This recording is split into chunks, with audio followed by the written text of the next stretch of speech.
We want enhanced treatment and recovery options. We want safe supply so that people don't have to use the illicit market. Welcome back to the Deep Fryer Podcast with Joe Fries. I'm Joe Fries. Pleased to be joined today by Desiree Surowski. She's the Executive Director of the Penticton Area Overdose Prevention Society. Welcome, Desiree. Thanks for having me. Okay, before we get started, I want to be very clear that the problems we're talking about today, that being the three-headed monster of homelessness, mental illness, and addictions, it's not Desiree's fault. She didn't create these problems. It's not her job to solve them, but she's trying to because she cares, and that should be applauded. She should also be applauded for coming on this show and agreeing to try to answer some questions that many of us have, myself included, that any reasonable person would have faced with the situation we're faced with today. So Desiree, welcome. Just quickly to set the scene a little bit for us, tell us what you do for work and how that led to the formation of P+OPS. Yeah, sure. I've been working in a social service capacity, I guess, for the last 12 years now. I also, through that last 12 years, I struggled with addiction and I struggled with mental health, struggled with, growing up in an environment of poverty and with a parent who suffered from addiction. And so basically when I started my recovery journey, I ended up working in a homeless shelter when I was about a year into my recovery, I should say. And it just opened my eyes up a lot. My addiction is very different than the one you see on the streets. I was housed. I had custody of my children. I, held jobs down quite successfully, but I still was pretty broken inside and I didn't really know how to engage in healthy ways in the world. So through my work with the shelter, I realized how far we've gone into this world of addiction with, supporting people who are homeless and who had severe mental health or had really traumatic upbringings. And I just wanted to be able to create a safe space for people where they didn't feel like they had to justify their existence to the greater world. And so me, my husband, Shane, and our third founder, Stephanie Lyons, just decided to start a nonprofit. And we've been really blessed in the 2 years we've been operating to have a lot of success. Yeah, it's been quite a ride. We just had our second AGM for the board yesterday, and it brought me to tears because, we had a dream and we wanted to create this service that was tailored to people who use substances, and we've come a long way and had quite a few successes in those 2 years. Okay. So suffice to say, this is deeply personal for you. Yeah. I used to think that I wasn't like the clients I served when I started working at the shelter because I was housed and my addiction, I wasn't an intravenous drug user. And I felt like there was still this separation with me and them. But the clients I was serving were like, no, you get it. Just because you didn't live on the street doesn't mean you don't understand what hopelessness feels like. And so they made me feel welcome, and we've just created this really warm environment of trust and acceptance from the clients and our staff. Interesting. So you're, I wouldn't, maybe not one big happy family, but it's like a big family of some sort.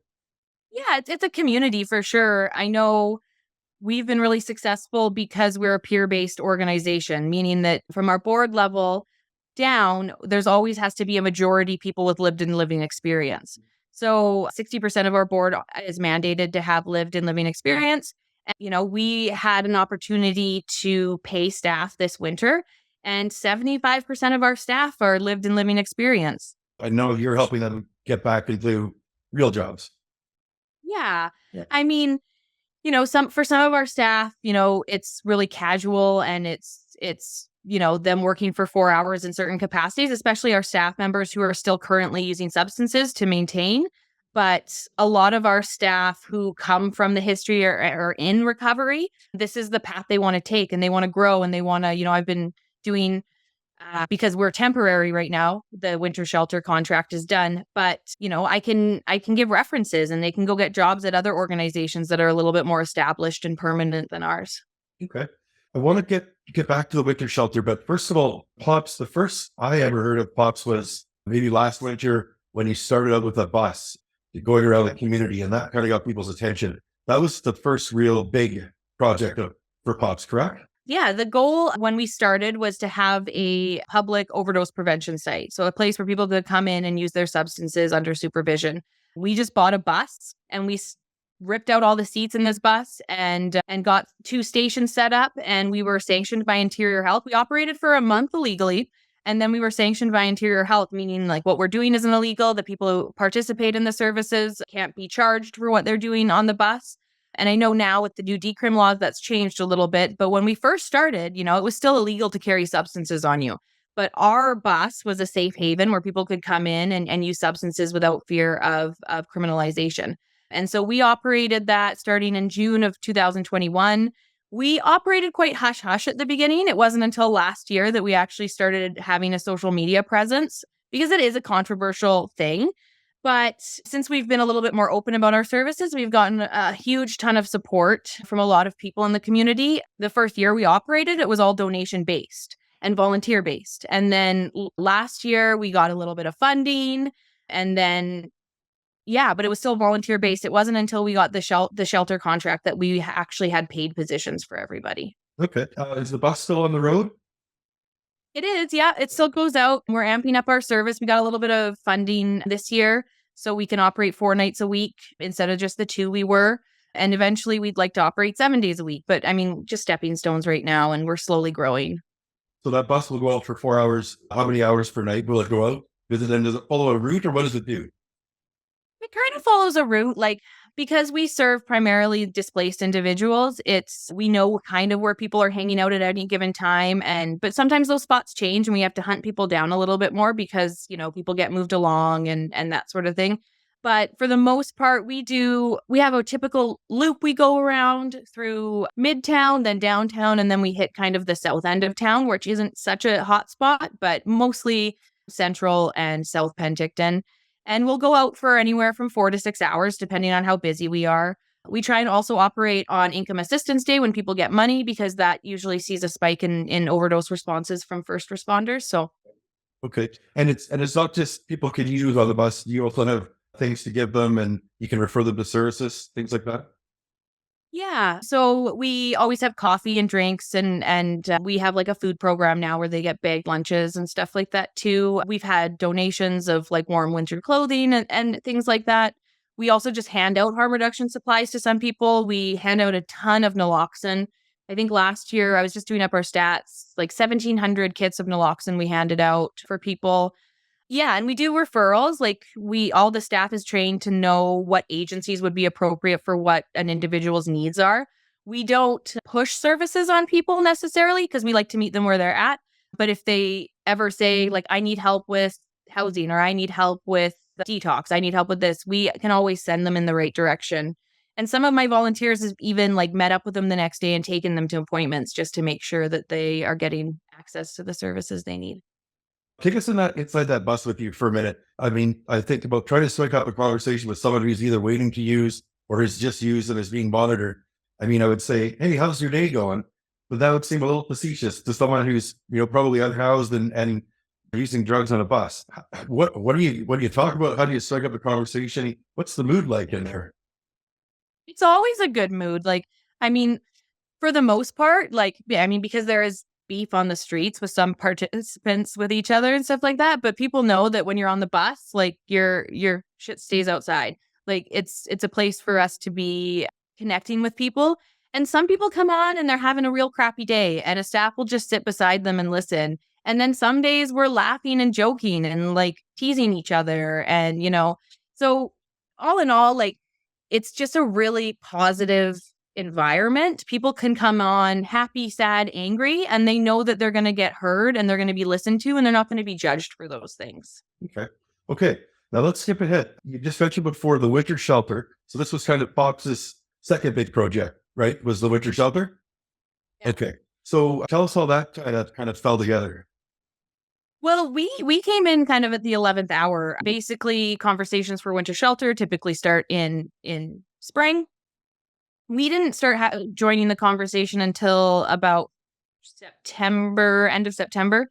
No other agency right now in town had the capacity to staff a winter shelter. I mean, we weren't even sure if we had the capacity to staff a winter shelter. We were a volunteer-based organization, but we were approached, we were asked, and we took it to the team and we kind of jumped in with both feet. And it's been a wonderful experience, a challenging experience, but also we've grown a lot as an organization. But yeah, everybody, all the volunteers just jumped in. We took on quite a few staff members that weren't part of POPS before winter shelter. I may have, stolen some staff member from the other shelter that I knew were super successful workers. Not permanently stolen, but like I scooped up I scooped up some of my favorites, and we just worked really cohesively as a team. We strive to be an inclusive agency. We hire people regardless of whether or not they use substances or not. As long as someone is well enough to do the task in front of them, then they can join our team.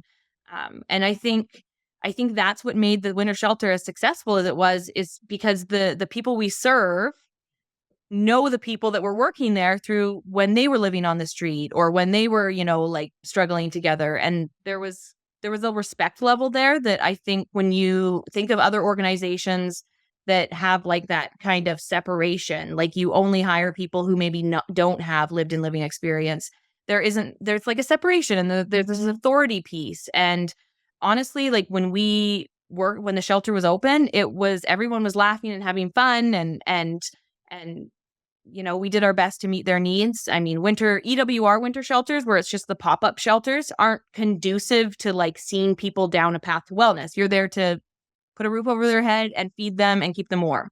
And there's not much we can do outside of that.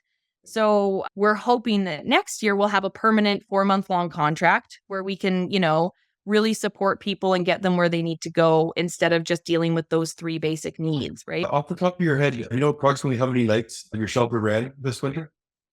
I was a cold winter. And so off the top of my head, I probably between 30 and 40 nights we operated. Oh, okay. And this was at the Seventh-day Adventist on Church on Warren Avenue? For part of the winter, yes. And then we moved to St. Saviour's for the end of December, January, February. What was your occupancy or head count most nights? So the goal was that we were going to keep it at 30, but we approached 50 a couple nights. We weren't turning people away. We didn't necessarily have 30 cots for them to sleep in, but we made it work. Basically, what I told my staff was you have to gauge your physical safety and your mental health safety. So like if your physical safety is at risk over 30, then don't bring anyone in. But I also know from working in shelters, turning people away in -20 weather is bad for your mental safety. So we were lucky that, we never really had to cap it each night. And I think, again, it was because we have so much respect from that population as an organization that people knew they had to be good while they were there, like not cause too much of a ruckus, because there are times when you have to remove someone from a building because of behaviors. That's just a fact when you're dealing with a population like this. But I'm very happy to say that happened very few times through our run. See the 30 people, the 30 on a regular night. Is it a core group of 30, or do you see 15 new faces all the time, or is it shifting, or is it pretty stable group? Pretty stable. Near the end of our runs, we saw some newer faces coming up, but that's pretty typical in the spring. There's a huge transient population that go to different areas, different times of the year. And as we know, Penticton is a very mild temperament. It has a mild temperature most of the year. So we saw some new faces that I hadn't seen in a couple of years that were traveling back through. But for the most part, like the core group is people we know from the population that I've known for the last 4 years. I asked how the contract came about, and you said it was, your group had to get together and decided to even manage it because no one else wanted it.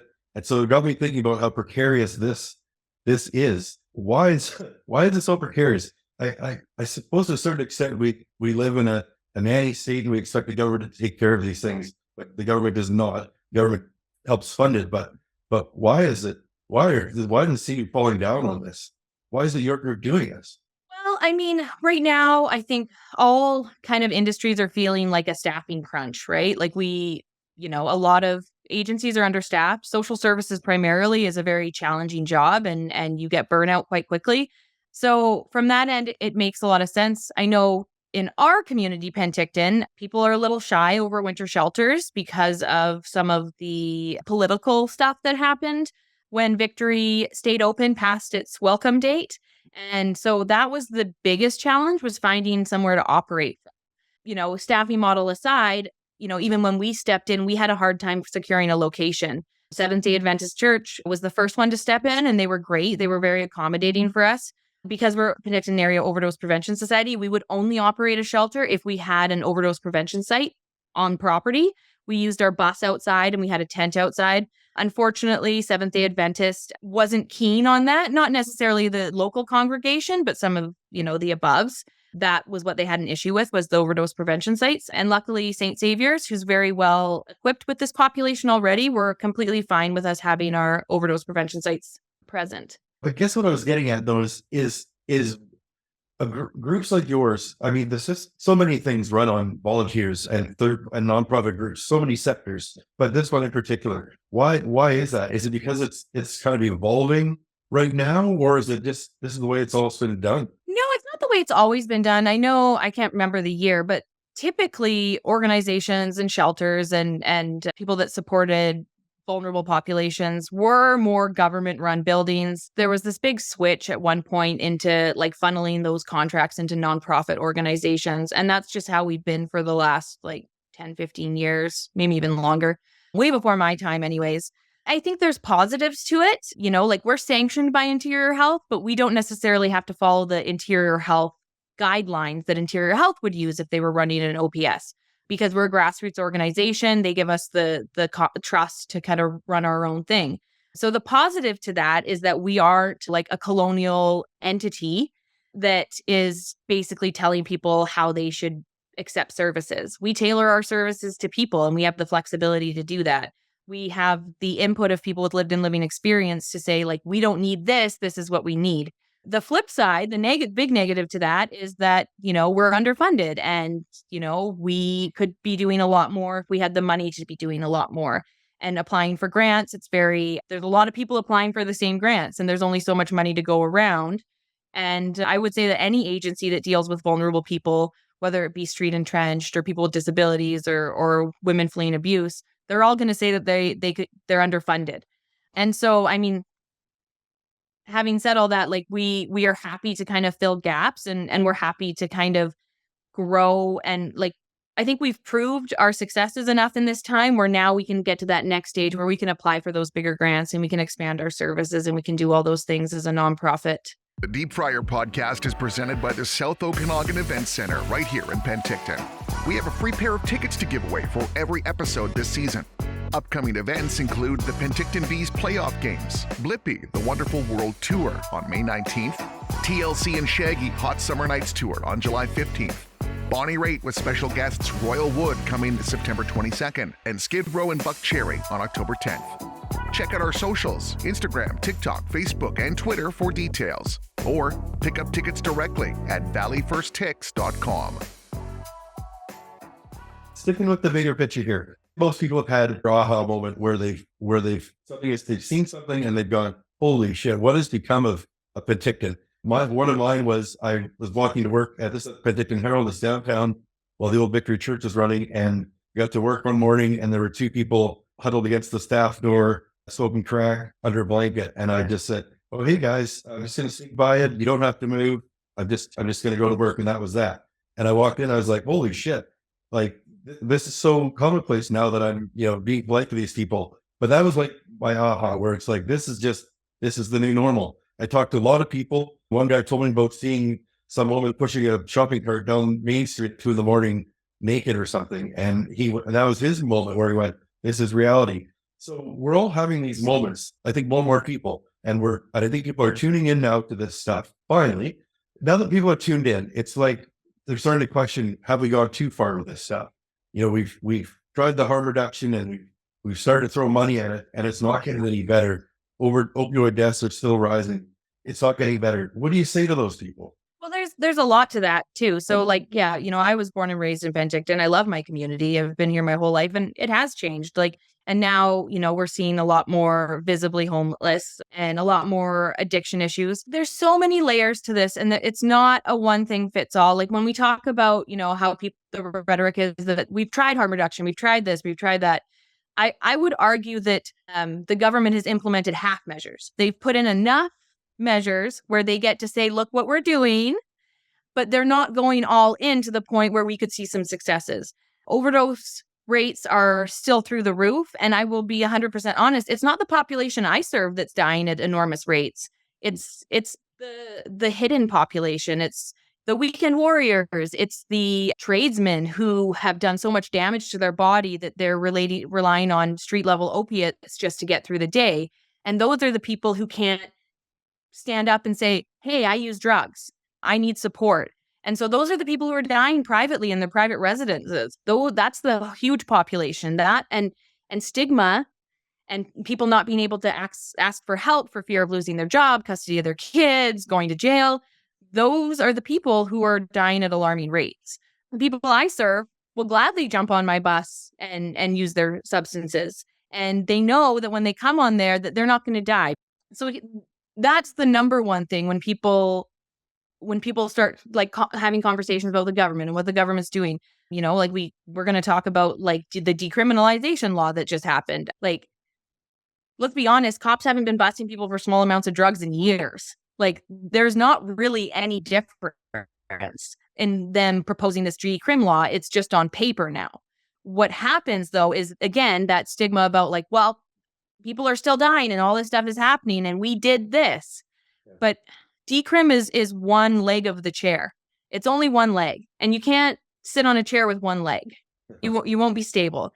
So what people like me and what other advocates are asking for are four legs to a chair. We want enhanced treatment and recovery options. We want safe supply so that people don't have to use the illicit market. We want I want legalization, but decriminalization.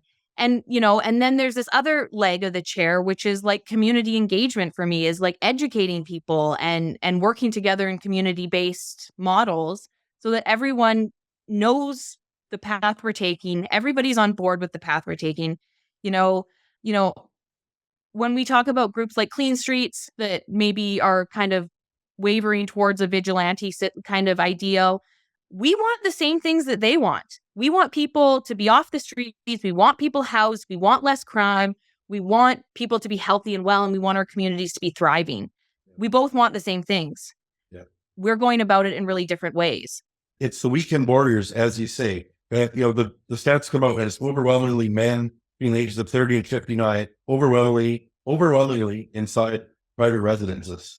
So your people are maybe wrongly pointing the finger at your people as being the cause of these issues. So that was interesting. The other point I quite like that you made was about these criticisms of harm reduction not working, but them only being half measures. So we haven't gone far enough. And the one leg you mentioned is a treatment leg where there's still been not a lot of movement. And surprisingly, it's the BC Liberals who now seem to have the plan for treatment.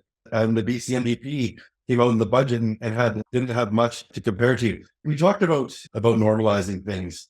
And, we've been talking here, and 10 years ago, if we had talked about decriminalization being a reality and you legally operating a bus where people could use drugs, my head would have exploded. And yet here I am 10 years later, I'm going, okay, this is reality because we see what it's like out there. So, but there are some people that still can't quite wrap their heads around all this. What do you say to those people? Well, I would say what I normally go to is I tell them that there's a country that successfully implemented all these things, dropped their crime rate by 92%, basically eradicated overdose deaths, also have treatment beds empty waiting for someone to take them. And they've been doing it since the 90s.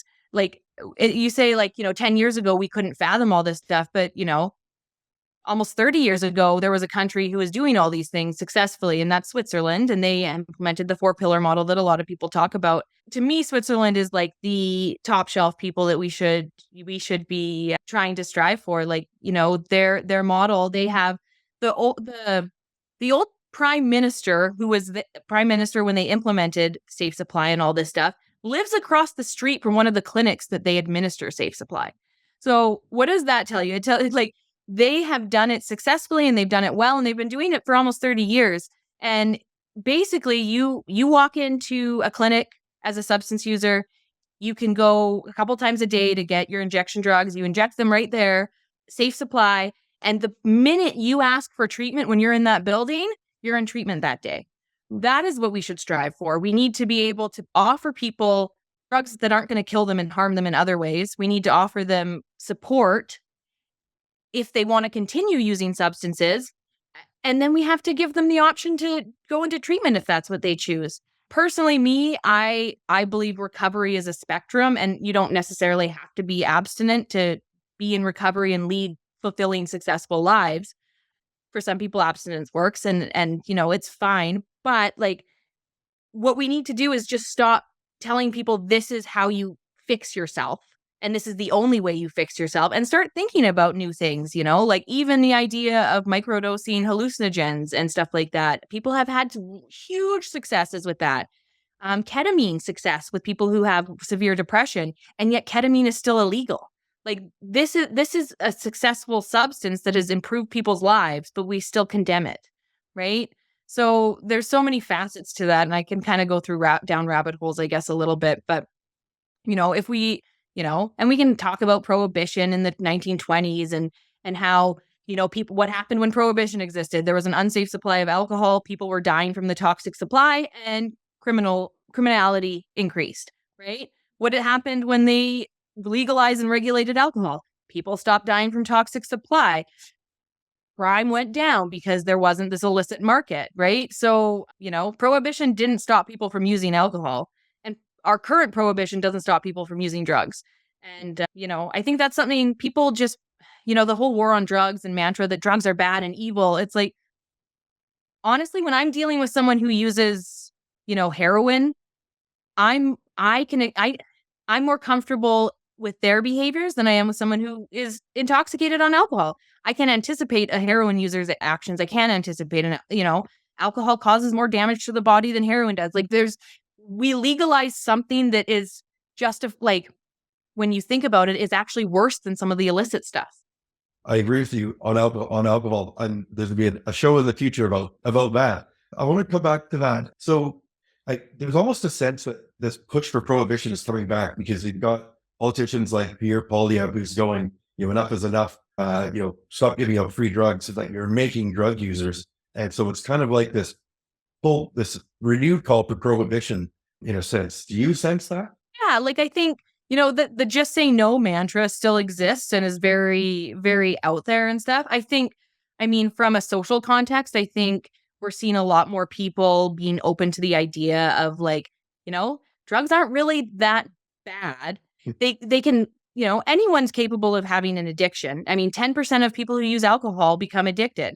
And if I firmly believe that if, heroin was legalized, only 10% of heroin users would be addicted. That's my personal beliefs because, I don't know anyone in my personal life or anecdotally that hasn't consumed an illegal substance. It's not reality. And how do we support people to not think they're being bad or shamed? Let's just call it what it is. Drugs can be fun, and there's a time and a place where you can do them successfully. I was not at a time and place where I could do those successfully, and that led me to where I am now. But I will say too, I've had a lot of great times not using substances.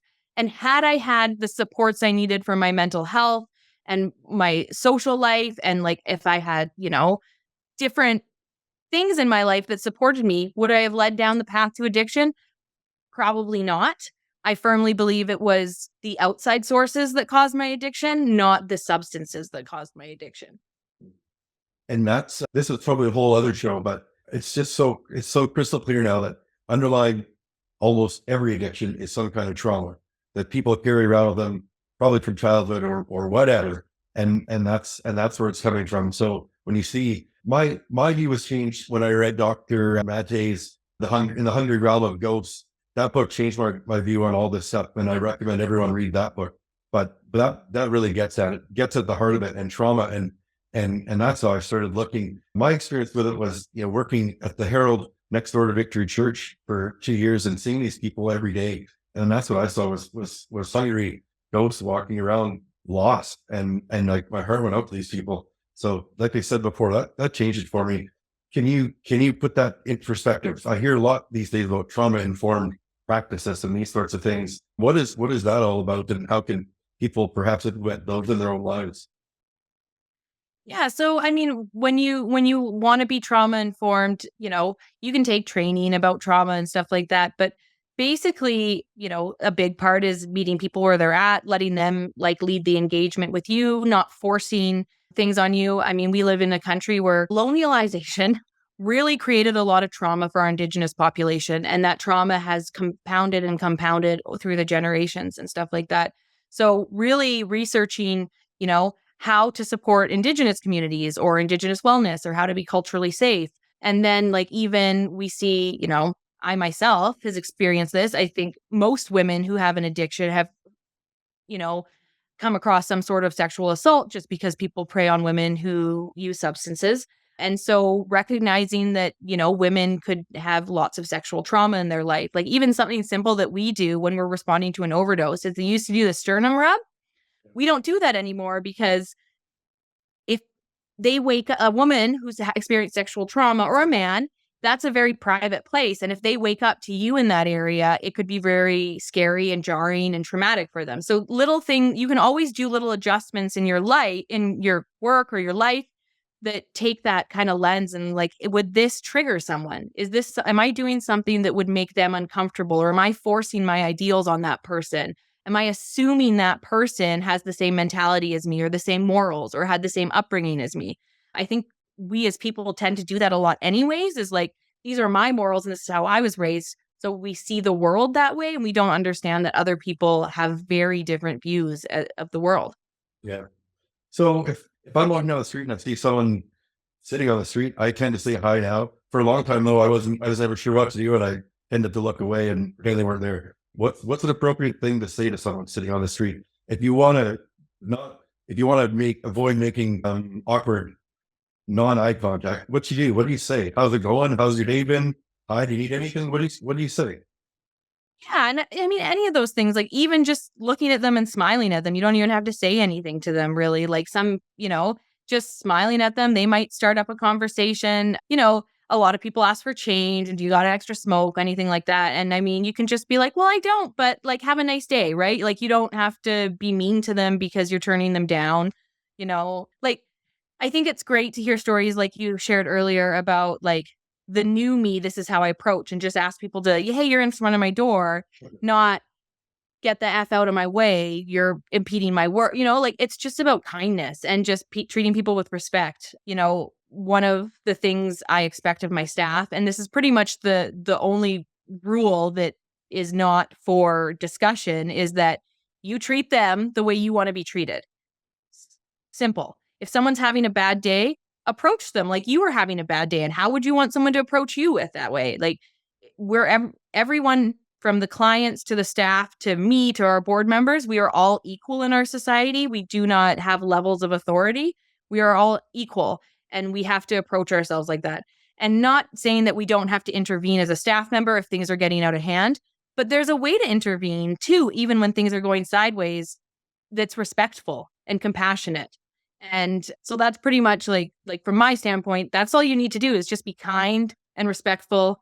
And, like if they're not being respectful back, because sometimes someone on the street is having a really bad day, they might be mentally unwell, and they could start saying something aggressive to you, and you could just be like, okay, bye, and have a good day and walk on, right? Like, I mean, they won't probably remember that interaction in the grand scheme of things either, right? Like they're just having a bad day. They don't want to be around anybody. And we as people who are housed and are stable, if we're having a bad day with someone, we just tell them like, not today, and walk on, right? So we don't why would we expect different from them, right? Like, yeah. Okay, that might be a good segue to my last question, and it's just simply people who care about this stuff, who want to make a difference, or who want to have a say in what happens, or who want to do more or know more. What should they do? Just reach out. Like a lot of my time spent this winter was responding to emails to people with questions and concerns, and usually started maybe a little bit angry, but, just open that door to have a conversation and be willing to hear what the other person has to say. Like, there are certain people that I know I can't have a conversation with, regardless of our views being different, because they just don't want to hear it and they're just going to get angry. But we did a farmer's market last summer, and the amount of people that were older, like in their 60s and 70s, that stopped and asked questions, and great questions. And then we had answers for them. And at the end of the day, they still might have had their beliefs when they walked away, which is fine, but they had informed beliefs. Like we can inform each other. Just get involved with the agencies that are doing the work, because a lot of the anger comes from fear, and the fear comes from, not knowing and not being educated in certain things. Because if you're scared about something, you're going to assume the worst, right? And this work can be scary, and it's intimidating to work with people with complex needs for a lot of people. And I'm not asking you to come in here and help me, put naloxone in them. But what I am asking is that you just be open to hearing our side of the conversation. And we don't have to agree. Like, I don't expect people to change their minds when they talk to me, but I expect people to be respectful about my point of view too, right? So I guess the easiest thing people can do is be open-minded. yeah, it's such a crazy thing to just be open-minded and just treat them like human beings. Like, that's the biggest thing for me, is like, I see a lot of people who just like look down on people because they're homeless, and you don't know why they're homeless. You don't know what led them to that.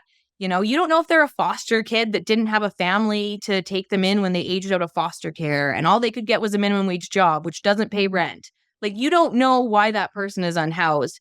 And I can guarantee you it wasn't because they had good choices, and it wasn't because they had opportunities. It's because their life wasn't great, and they had some things they had to deal with, like someone told me one time, when it comes to like people they made that choice to be homeless. They made that choice to be, a substance user. Yeah, but you had different choices to choose from than they did. Like, when you think about people who come from poverty or from a traumatic upbringing, like, their choices are very different than the choices of someone who comes from an affluent family, who has very loving, caring parents. Like, those choices those guys get to make are great choices. They get to choose, like, I get to go to university or trade school. This person has to decide whether or not they keep a roof over their head or they eat that day. We have privileges that people who live in poverty and are unhoused don't. And just honor that and be respectful of that. Desiree, you brought a tear to my eye too, so we're definitely ending now. But thank you for sharing all that. It's a very powerful voice, and thank you for sharing with us.